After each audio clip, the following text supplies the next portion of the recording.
Okay, let's go ahead and get started here and do just a couple of quick introductions, and then Mimi's got some work she's got to get done today, so we're going to get her on early on the agenda here.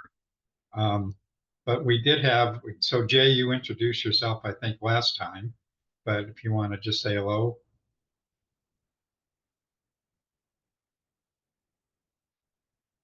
Okay, and then there's Melanie. Good morning, Melanie.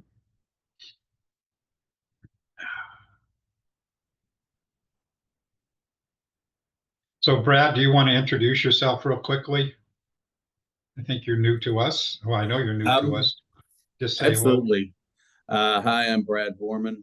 I am new to the city of Tucson.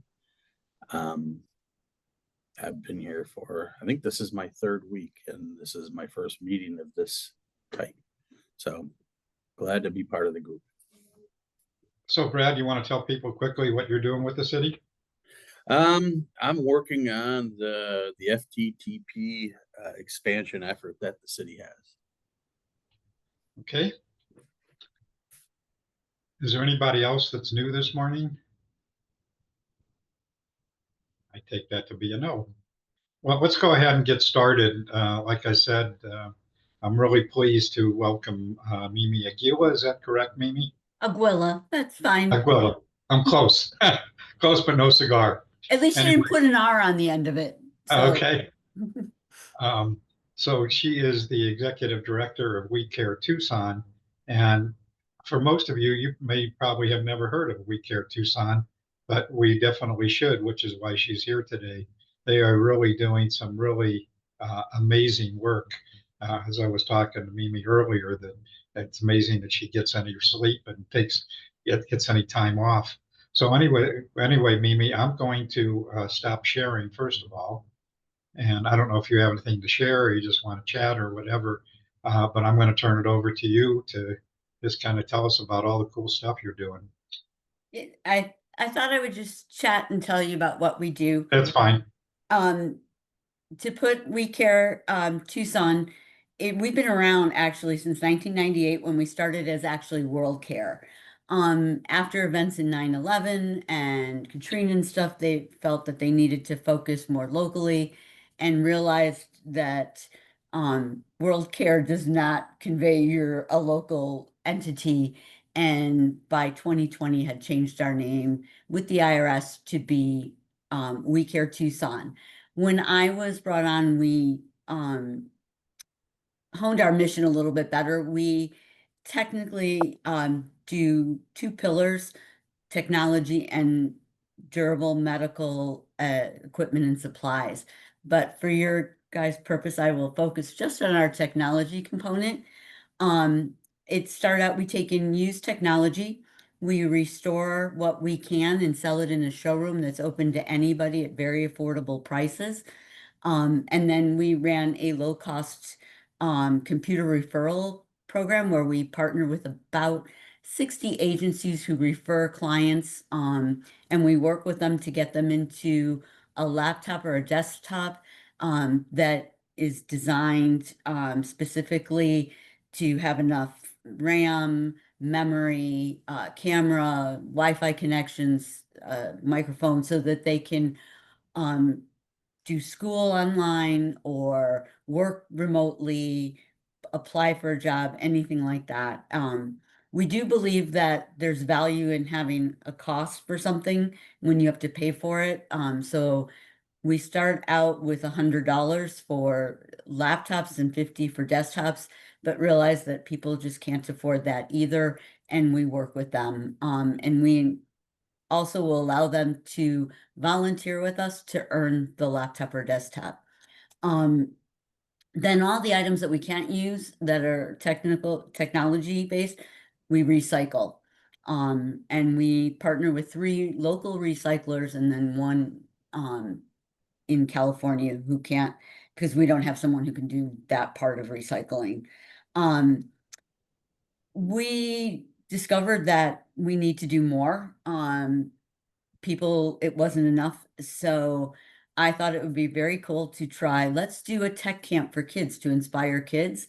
We did a 1 week tech camp that was so popular. We did an school day out camp in that fall and have grown it from 1 week to this past year, in 2025. We did 6 weeks, 4 weeks in our store and 2 off-site. And we ended up with over 240 kids that we served. Because our mission is to remove the barriers, we don't ask anything. Anybody can come to camp. We target our lower socioeconomic areas, but we got kids from all over southern Arizona, including down in Salrita. It's a free 5-day camp with field trips, lunches included. They go to places like the cyber warfare range. They go to a recycling place. We partner with Tucson Iron and Metal. They get to see that. They've gone to data hubs, like Login. Uh, this past year, we added a robotics component. So we had 1 week tech camp and 1 week robotics.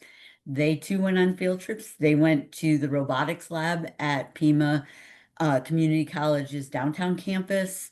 They went to the recycling place as well, but focused on what the equipment did and the robotics of the equipment. So that was very cool. We started last year school day out camps. And in the fall, they're 2 to 3 days. In winter, we did 2 days. They've been very successful. From that, we did last Christmas, we did a 2-day battle bots program for the kids. And the parents liked it so much, said we wanted to be a part of it. We launched a family edition and we did Robo Rumble, the family edition. And we had parents coming to this family kind of day. We are now doing it once a quarter. We did Jellyfish Light Lab in October. We had to postpone it for September because it was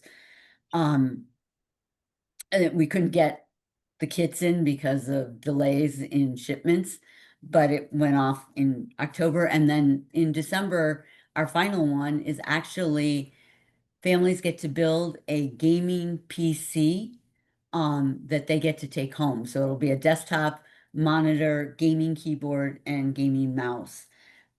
So we're pretty proud of those programs. They've grown. We had 37 families participate. Many families were 2 kids and a parent. Sometimes it was 4 kids and grandparents and parents involved. It was really great to see the generational impact we had. We discovered, though, that when the government cut funding and programs lost income, that we were losing our volunteer interns that came through programs from Goodwill, WIC, Pima County's workforce development. So we decided to seek funding for workforce development of our own, which we're actually next week start the pilot testing, and we'll launch it full in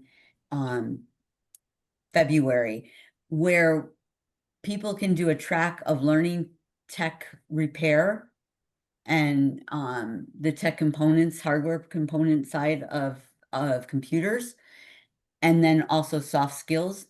You can choose to do both the learning the tech and the soft skills. It would be 300 hours. Soft skills include how to do your resume, how to do a job interview, financial responsibility, how ADP is coming in to teach them how to fill out the forms. Many people that we are gearing this to have never had to fill out tax forms before. They're refugees who become citizens or are able to work in the country. and don't know what this is all about. So ADP is doing that.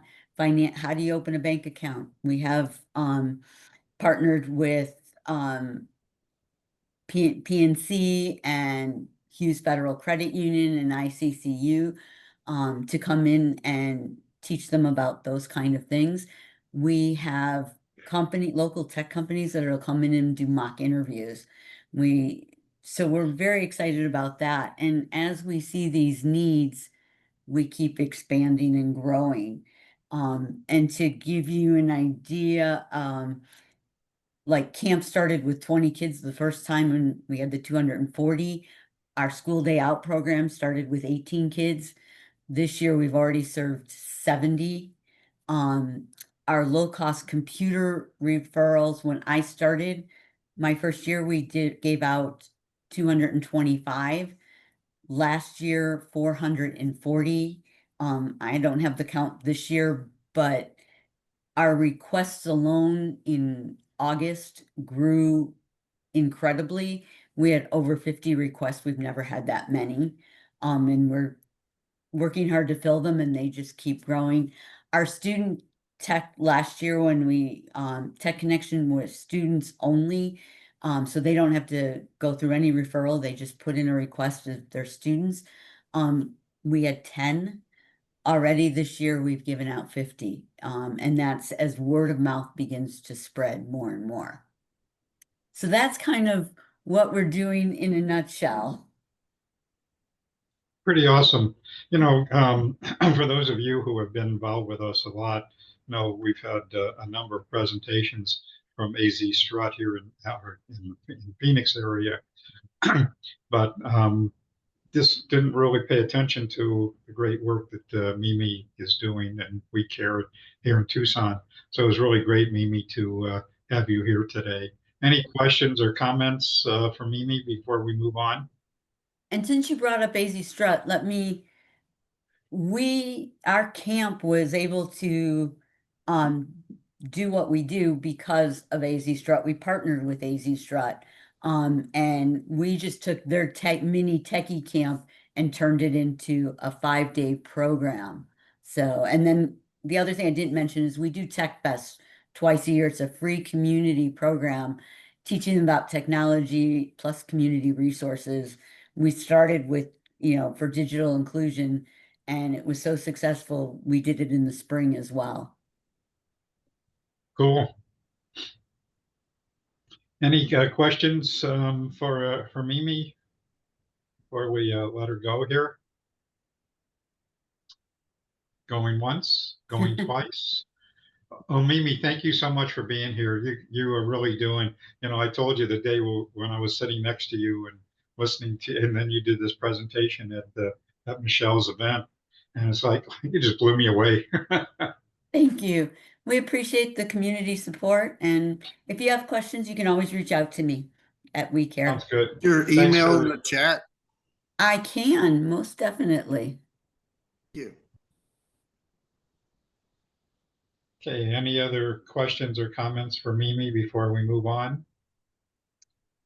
I take that to be no.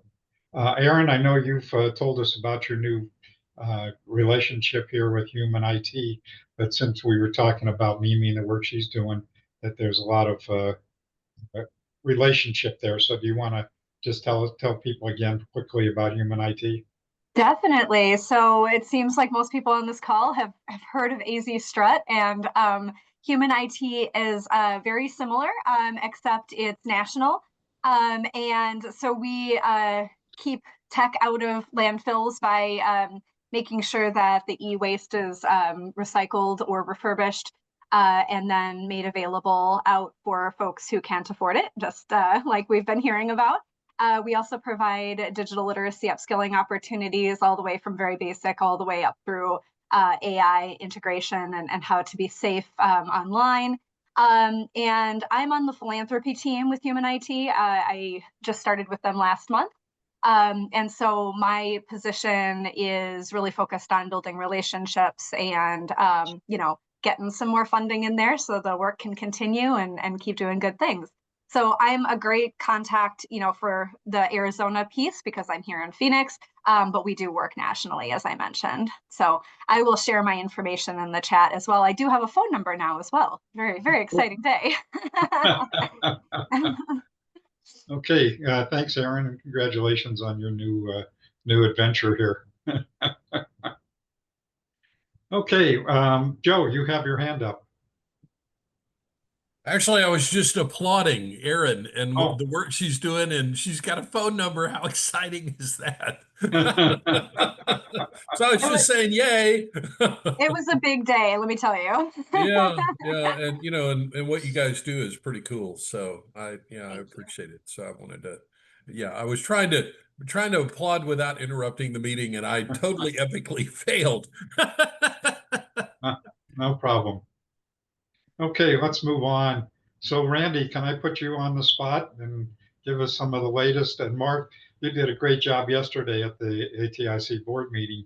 So maybe between you and Randy can kind of give us the latest on what's happening in Washington. So Randy, you want to kick it off, please? Oh, okay. So I didn't have anything No, prepared I always put you on the spot, Randy. for You today. should, you Okay, should come okay. prepared. I've had my head down on some other stuff, but uh, I guess maybe just one thing that we've been doing as a company is trying to take a lot of the bead results and sort of integrate them into interesting forward-looking views that say, here's the extent of impact of bead, and here's what's going to happen a year, 2 years, 3 years out, and here's how it interacts with other programs. So that's one of the things that I've seen just people in the industry interested in, and we're trying to connect all those dots. Okay. Mark, you have some things you want to share like you did yesterday? I think you did a great job. Sure. Some of it may not be new news, but will some people on that haven't been. And so I believe only one state or territory doesn't have their, of the 55, have their BEAD final recommendations in. Everyone's under a 90-day shot clock with NTIA for approvals. The big bugaboo, or one of them, there are several, is that NTIA has internally set thresholds, which is their comfort level for high costs that they will support for a individual BSL, broadband serviceable location or household. So every program I'm aware of has some approved, provisionally awarded grants that exceed NTIA guidelines. And so those states and territories are working to convince NTIA not to redline out those infrastructure provisionally approved applications. In Arizona, I believe, unless someone from ABO is here, there are probably 3 or 4 of the provisional awards that fall above what they call an 85% average, plus 15% is the informal cap. And so I myself am working to lobby and support on behalf of 2 big approved grants in Alaska, which may well be the highest cost per BSL of any provisional awards in the program. One's at 112,000 per location, one at 119,000 location. And the way we've had to go about justifying the bulk of that is middle mile costs, not last mile costs. Those programs required extensive subsea cable.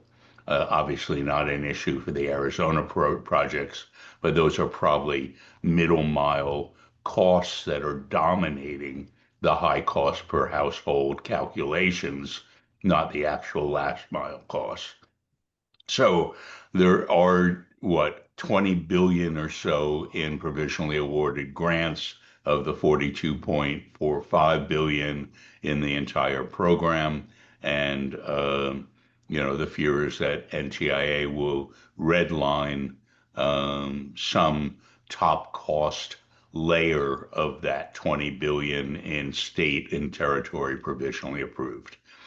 Further, NTIA has now offered some compact. I don't know if the language is out there that they're asking states and territories to sign on to. One of the tenets of that is not to accept federal funding for OPEX, operational expenses for BEAD funded networks. There's a pretty big backlash in the provider community about that.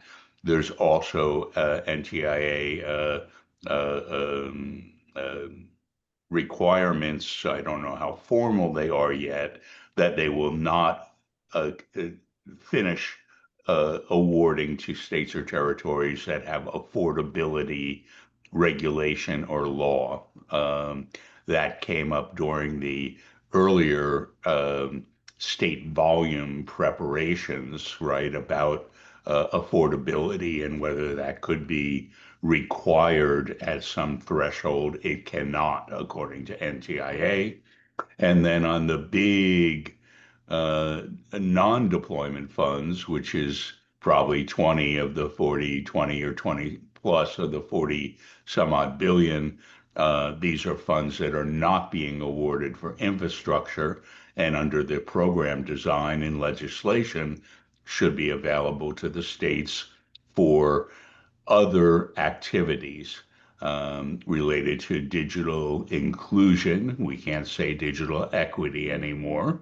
And things like workforce development, devices for disadvantaged communities, digital navigators, perhaps even middle mile investment.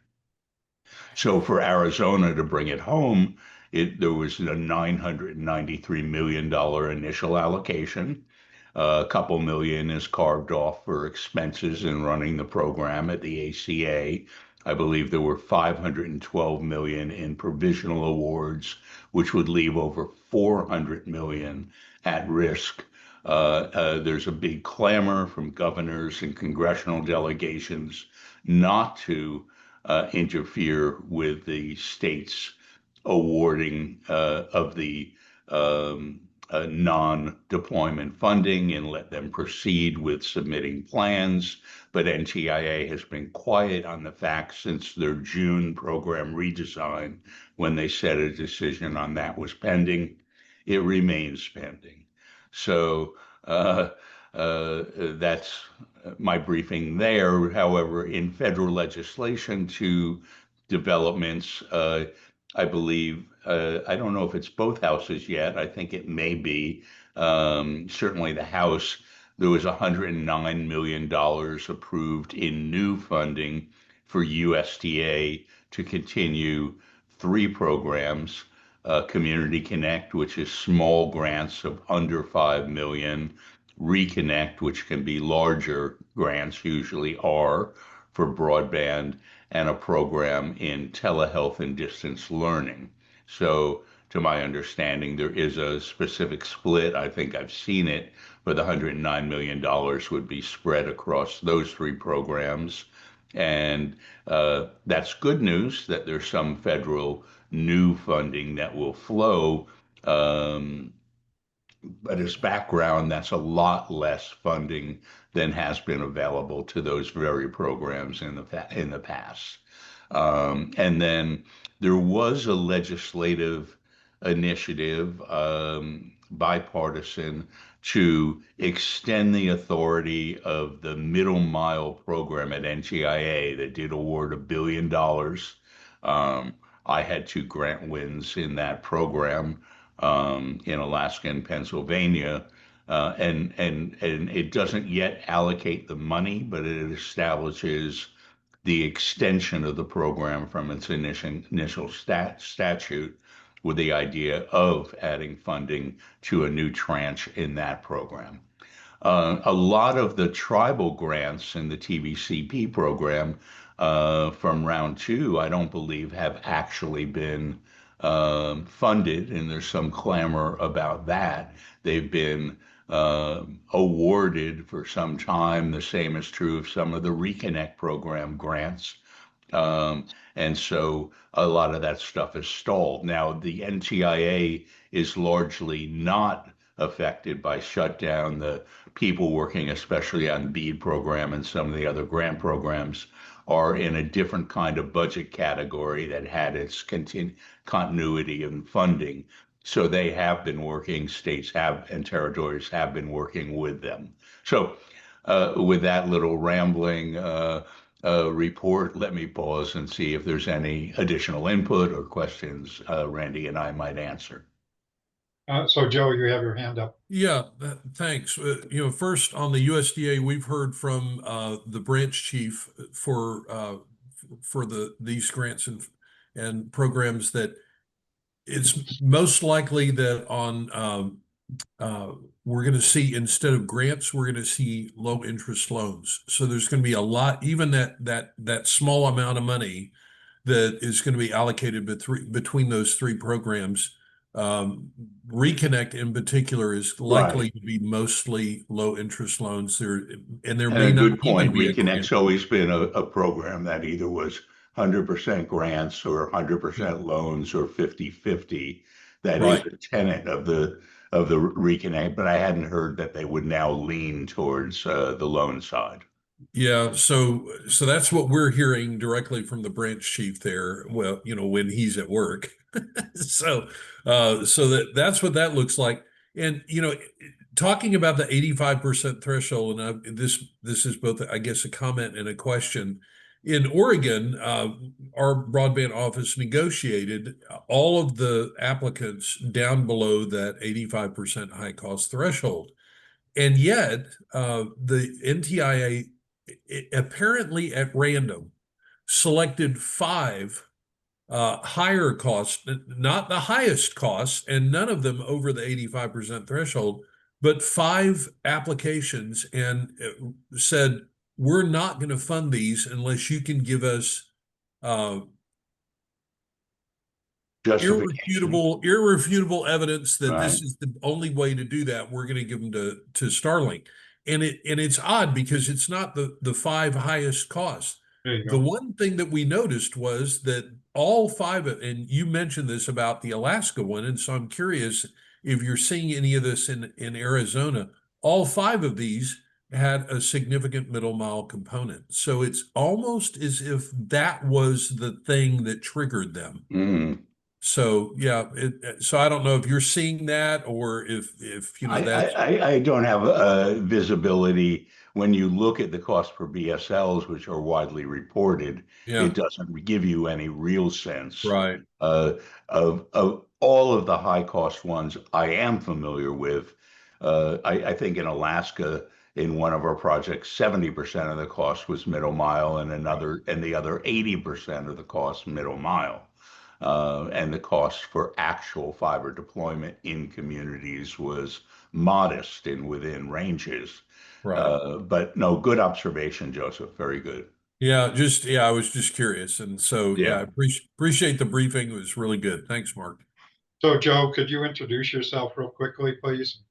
Joe Furnell, Director of Broadband and Business Development for Rural Prosperity Partners. We're a national consulting firm doing technical assistance, and I happen to be on the broadband side, but we do, economic development, the arts, water, wastewater, trying to get rural, and we're focused on rural jurisdictions and rural companies, federal and state money to solve problems in rural America. And that's our focus. So we're a small boutique consulting firm, and we operate mostly out of Oregon, and I've been an Oregon resident forever, but I just moved to Tennessee. So now we're kind of split between the West and the East Coast as far as geographic location. So, yeah.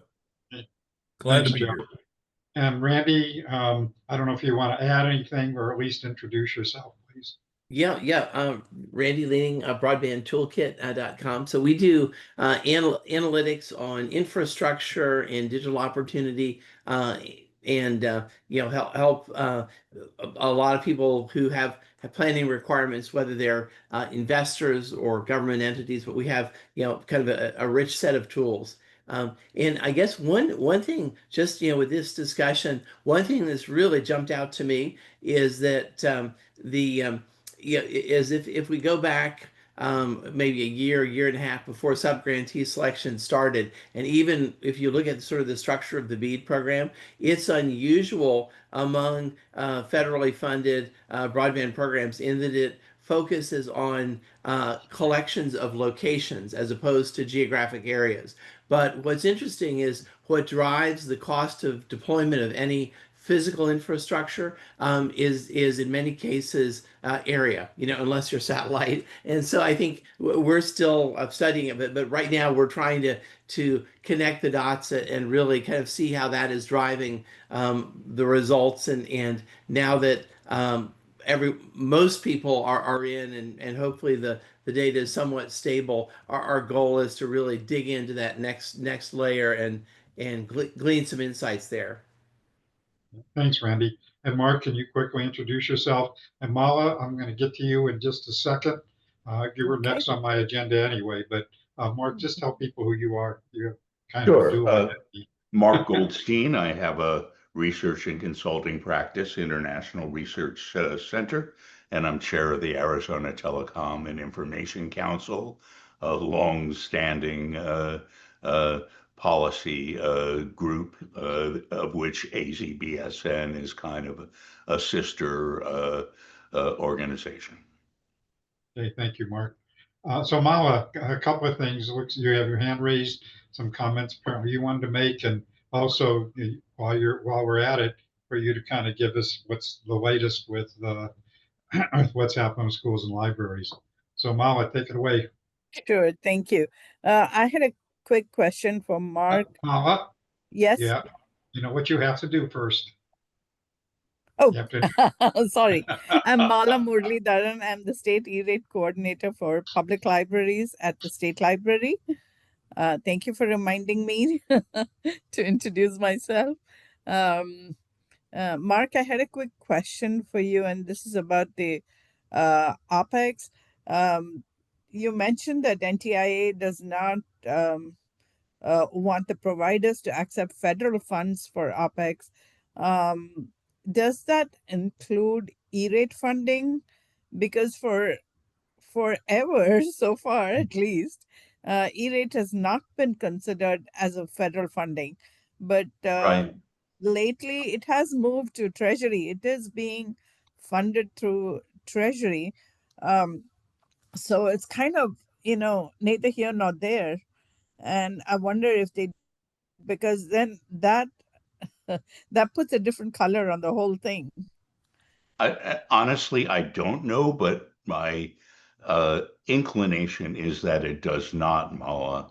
I probably Okay. should dig in and see what more I can learn about the compact because it does have other elements. I would think not, since that support is going to or through a customer, to buy at retail level services, but I honestly don't know.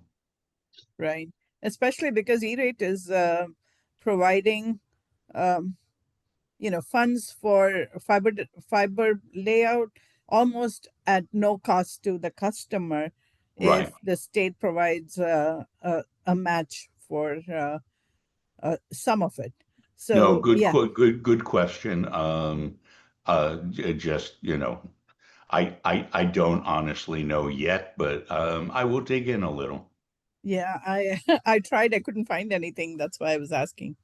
No worries. I'll dig further and try to see. And if you find anything, I'd be happy to know. Absolutely. Okay. And as far as E-rate goes, USAC has been working. USAC is the Universal Service Administrative Company that administers the E-rate funding for schools and libraries for their internet and their internal connections. They have been working as normal, except that FCC that they report to is not functioning right now under the government closure. And so any appeals, waivers, and all of those things are on hold.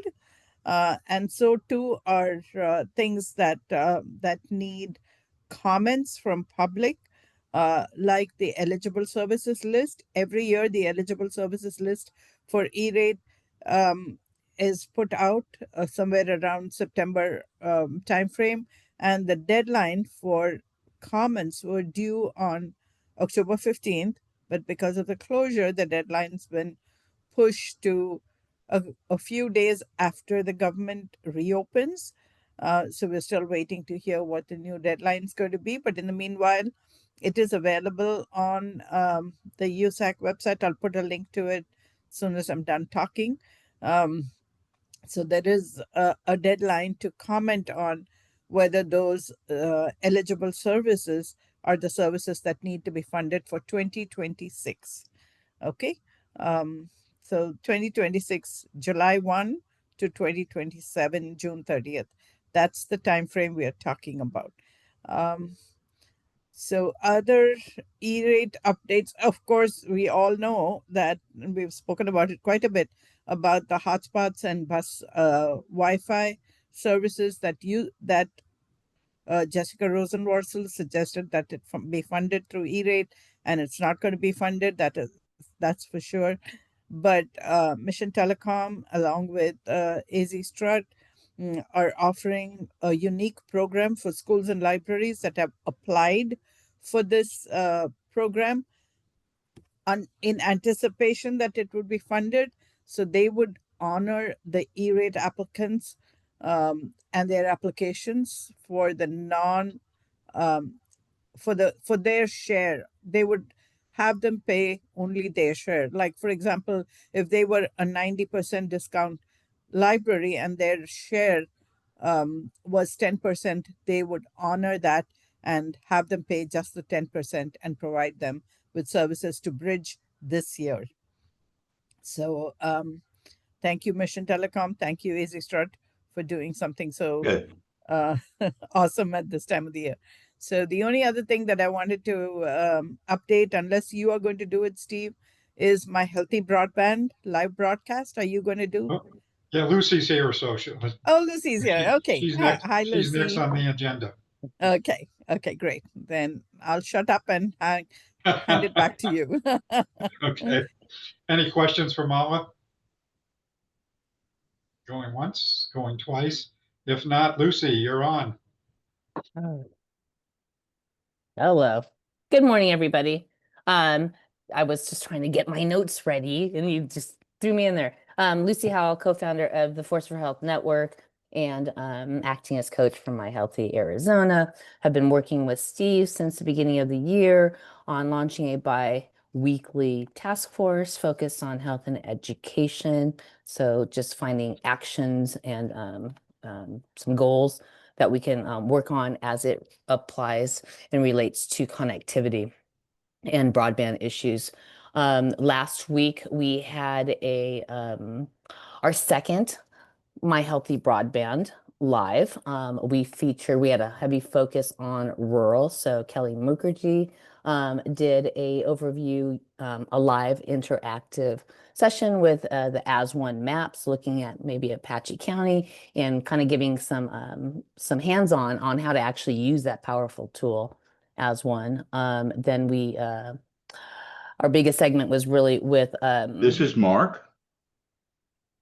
Hi, Mark. And so then the second segment featured Heather Floyd, which I don't think she's on here, or else I would call her out.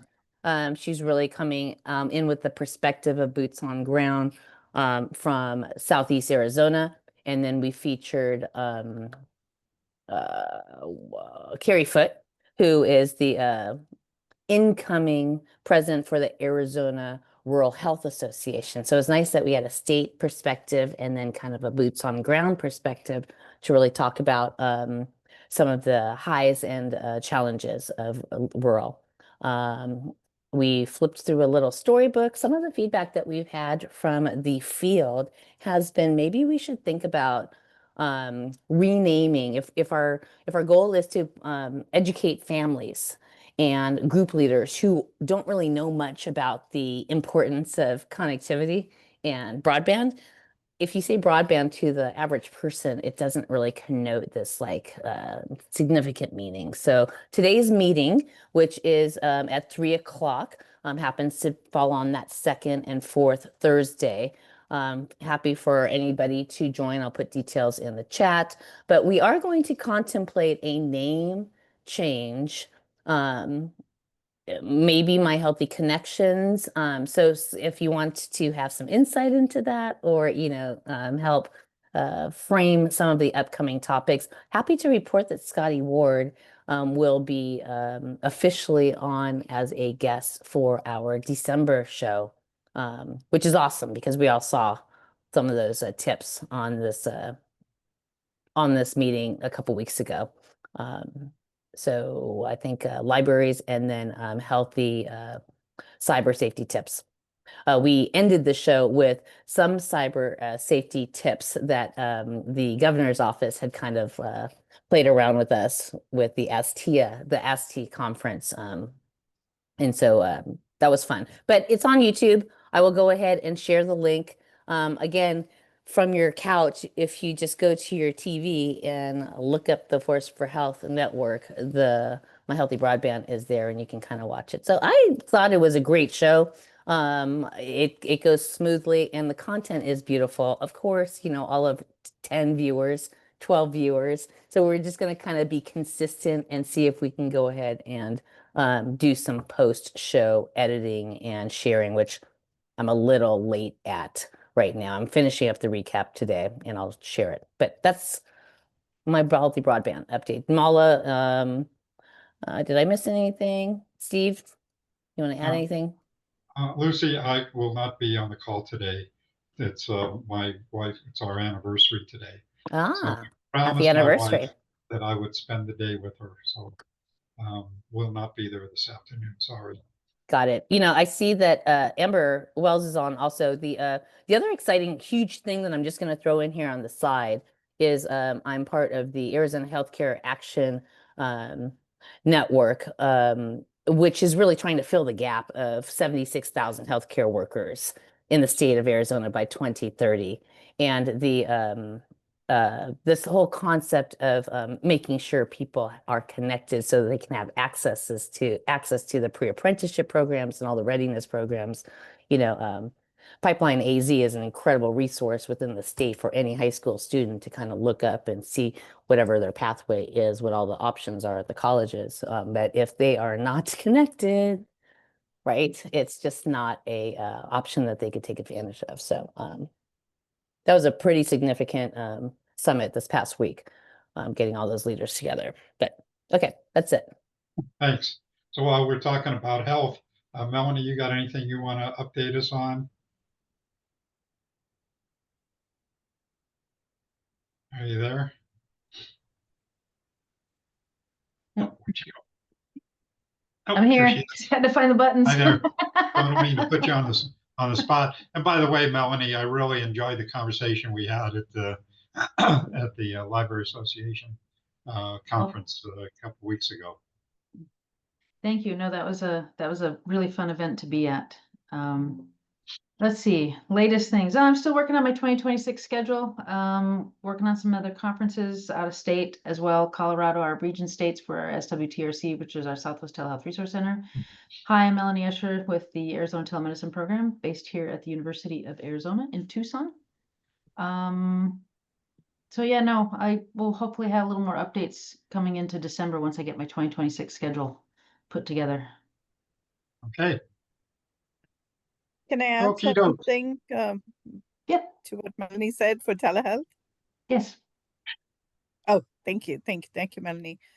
We are working on a grant called Potluck, which was it's from Humana, and it is with the center with Arizona, Aging Arizona, and we're partnering with them to make sure that senior citizens have some way to get to a telehealth appointment with their doctor if they don't have broadband at home.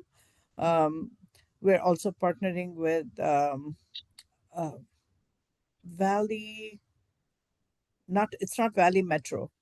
Um, it it's a company that has the buses or vans that can take these seniors to places like a library or a place where they have broadband, so they can actually have a telemedicine conference talk with their doctor.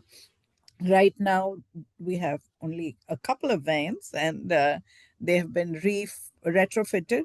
They are vans that were out of commission for some repairs or the other, and they are being retrofitted to serve. Currently, it's the Santa Cruz area, and they're available to take senior citizens uh, to the library or to any other place that has the broadband connectivity in order to um, get a telehealth appointment going. So Humana has still some grants left, so we're using that to fund a couple more libraries with telehealth equipment, so they can actually take their blood pressure when the doctor wants them to. They can take their temperature, weight, and blood glucose levels, and those kind of things. And the and we're partnering with the nursing school, U of A nursing school, to have some of their students be available for these appointments, so that they can interpret what the doctor's asking of these patients. So we're trying to expand on this program, and just want you to be aware that we are doing this, and any collaboration, any partnerships are welcome. Thank you. Okay, thanks, Mala. We do have So- we do have two additions to our TAP map. The states of Colorado and New Mexico recently got added. That's our telehealth access points. And Right. so hopefully as the libraries continue to increase their telehealth access rooms and their systems there, we get them listed on our TAP map. Yeah, I have to add a couple more libraries to the TAP map. I'm procrastinating on that. I should do it. Thank you for reminding me, Melanie. I will go ahead and do that soon. Thanks, Molly. If you have any problems with it, just let me know. Okay. Mhm. So Mark, I know you've got at least one announcement.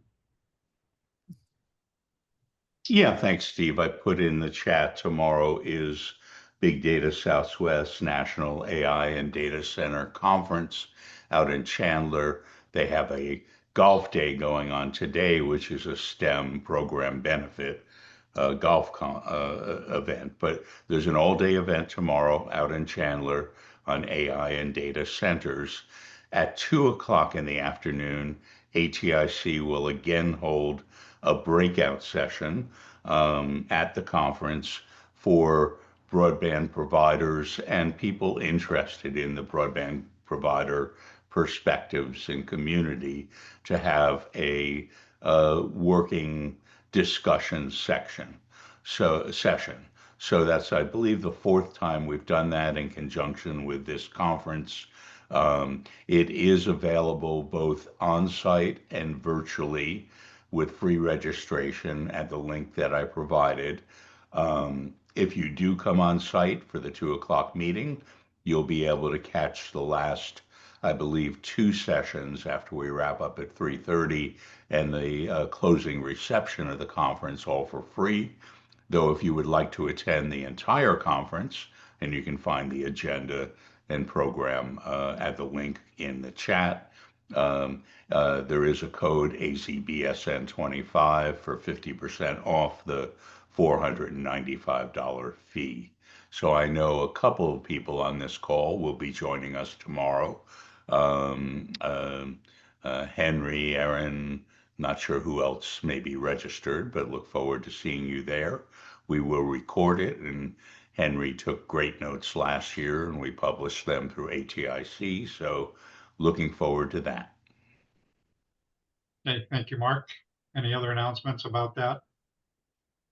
So Joe, FICO, would you like to introduce yourself quickly? Oh, hi, Joe Fico, I'm an architect for the city of Tucson, working on their infrastructure there. So I was given an invitation for this and wanted to learn more of what's going on. Great. So we got quite the turnout from the city today. That's great to see, and we definitely want to hear more. We'll be scheduling the time with this for the city to give us an update on what they're working on. So I'm going to do something I don't normally do. I'm going to share. We have scheduled for next week a really important presentation, and it's consistent with all the discussions we've just had about healthcare. So I'm going to, if you give me a second, I'm going to share my screen with you for a moment.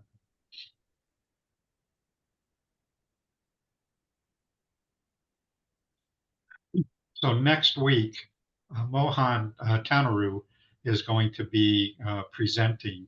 Mohan and I go back about 20 years.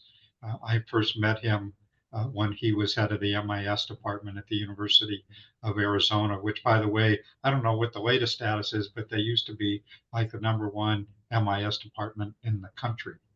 But I'm going to just share this one paragraph about him, and just because I think it's really important to the discussions we're having about healthcare. So if you'll just bear with me for a second. So he is an adjunct professor in the Division of Public Health Practice and Translational Research in the Mel and Enid Zuckerman College of Public Health for the University of Arizona, both Tucson and Phoenix, and a senior investigator in the Global Health Initiative at Henry Ford Health System in Detroit. He is also an emeritus professor of MIS of Oakland University. He taught at the University of Arizona, Oakland University, Syracuse U, and University of Wisconsin-Madison.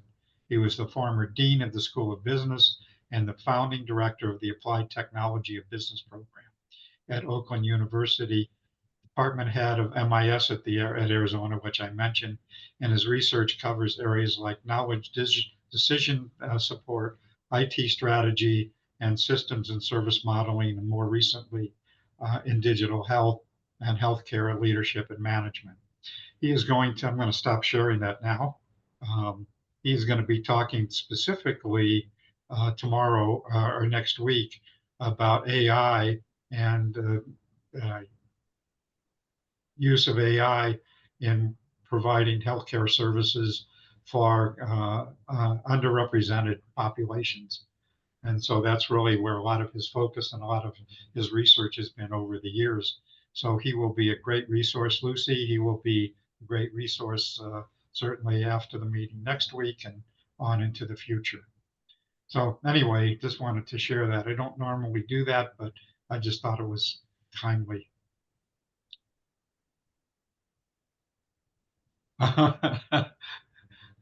So Ma was correcting me on his pronunciation. You think Mohan. Mohan. Okay. That's how you say it. Mohan, okay. Yes. Thank you. Thank you, Lucy. So are there any other announcements or anything people want to share today before we end the meeting today? That was Mala on the correction of the name, not Lucy. You said thank you, Lucy. I don't want to take credit for anything that Mala So was. Thank you. You're Yeah, pronouncing thank you, Indian names, huh? Yes, yes. Thank you. Are there Great. any other announcements, questions? We will meet next week. We, of course, will not meet the following week, which is Thanksgiving, unless we want to have virtual turkey, but I don't think that's going to be on the agenda. So anyway, we will see you next week, and really encourage you to drop in and listen to and meet Mohan. Steve, I got So Steve, I got one more Awesome. thing I can share. We actually have a webinar today if anybody's interested in Valley Fever. We've got Dr. Galgiani, who's the director of the Valley Fever Center of Excellence, along with Dr. Johns, who is the medical director of Banner Urgent Care. And then we have a community member who's going to be sharing their story of Valley Fever. And it's a CME webinar today at noon. However, it is open to the public and it's free. There's no cost to it. But it's on Valley Fever, which is a big thing here in Arizona. Melanie, can you put a link in the chat?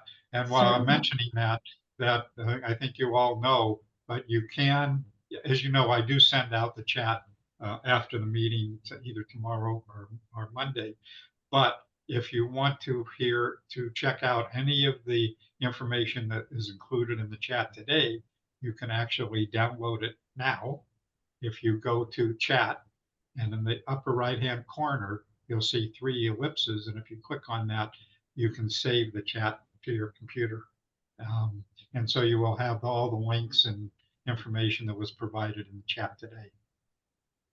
And I with that, I just had sorry. a very, very, very quick question, Melanie, not more than 2 minutes. But I'm curious. So I'm assuming that the big rural health transformation grant got all submitted from on behalf of the state. Has the Arizona Telemedicine or Dan Dirksen with the Office of Rural Health been, I'm assuming, kind of like very involved in that? Do you have an update at all? If that's with the rural health, that's a completely different center than the Arizona Telemedicine program. Okay, I didn't know if you were really kind of brought in, since you guys do what you do statewide. I was curious if you guys were involved in We that. do work with the Rural Center of Health, Yeah. on various conferences and different information and webinars. When it comes to the grant things, they've got their grant opportunities and we've got ours. Got it. There is some crossover, but I'm not aware of how much involvement we were in that grant for the rural health. Got it. Never mind. That's Thanks. right. Okay, anything else for the good of the order today? Going once, going twice. And I do believe we are done for today.